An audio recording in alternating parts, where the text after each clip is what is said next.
Well, grace and peace to everyone. This is a short study from Isaiah chapters 7 and 8, and I've called it When Fear and Conspiracy Abounds, Don't Be an Ahaz. Conspiracy and fear-generating rumour were rife in Judah in the days of the prophet Isaiah. That's simply because people were people then too. And Ahaz was king in Jerusalem in the southern kingdom, Judah, and he was neither trusting God nor leading his people to trust God.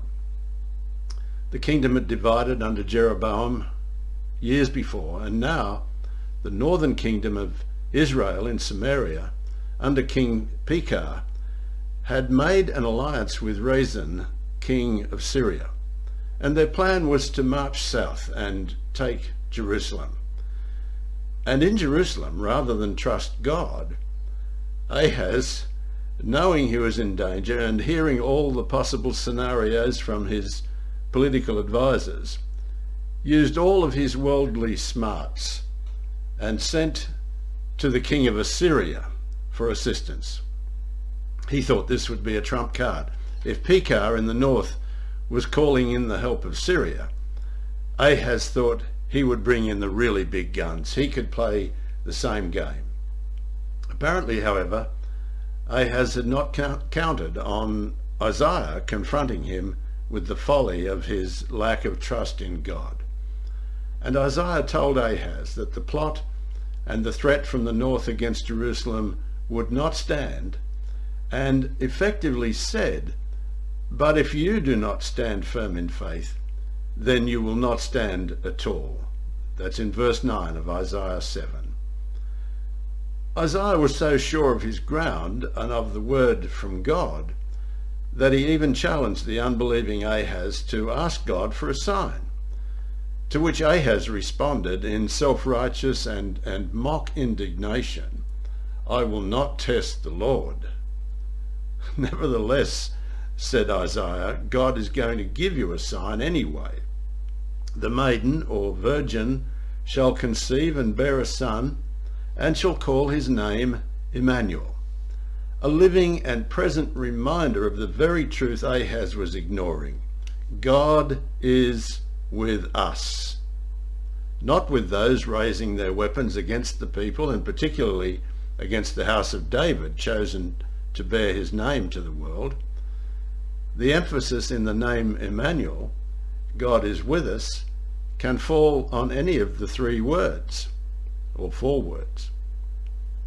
But in this case, the emphasis was clearly on us. God is with us. And given Judah's history, Ahaz should have been confident to take hold and to rest in that truth, but he failed to do so. God was challenging him to rely on the unseen, but Ahaz wanted to live in what he thought was the security of what was tangible, of what he could see and he hoped control. And the newborn son, named Emmanuel, probably Isaiah's with his young wife, was one of God's statements to his people, "Trust me. You are the people called to trust me, and in doing so, to show the difference to the nations. You are to be the living embodiment of Emmanuel, God is with us." Further, God said that if they did not trust, their alliance with Assyria would prove their undoing, and that the great power from the north would eventually take all of them, both north and south, out, and that indeed is what occurred. When we place our trust in people or systems or things other than the God who says to those who follow him and know him, "I am with you," we simply invite trouble. We invite what those alliances inevitably bring, or alternatively prove unable to bring. Ahaz and Judah received fruit from the tree in which they had placed their trust. Of course, Isaiah's Emmanuel prophecy had both an immediate as well as a far greater meaning and fulfillment.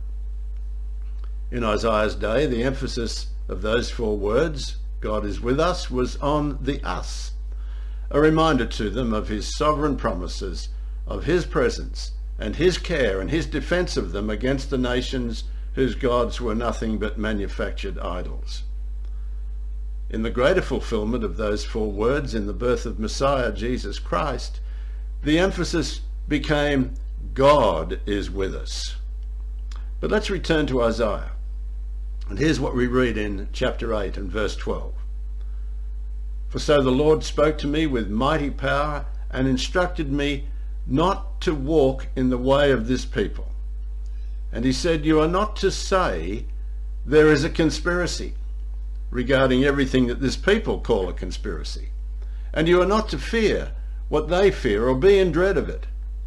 It is the Lord of armies whom you are to regard as holy, and he shall be your fear, and he shall be your dread. Then he will become to you a sanctuary, both to the houses of Israel, and he will be a stone of stumbling and a rock of offence and a snare and a trap for the inhabitants of Jerusalem. When rumour and conspiracy generate fears and trepidation as they did then, it can be very easy to immediately look to human systems for our help, to alliances with worldly powers or influencers who we think will assist us in countering the real or imagined threat. But the message from God to his own people is, I am with you.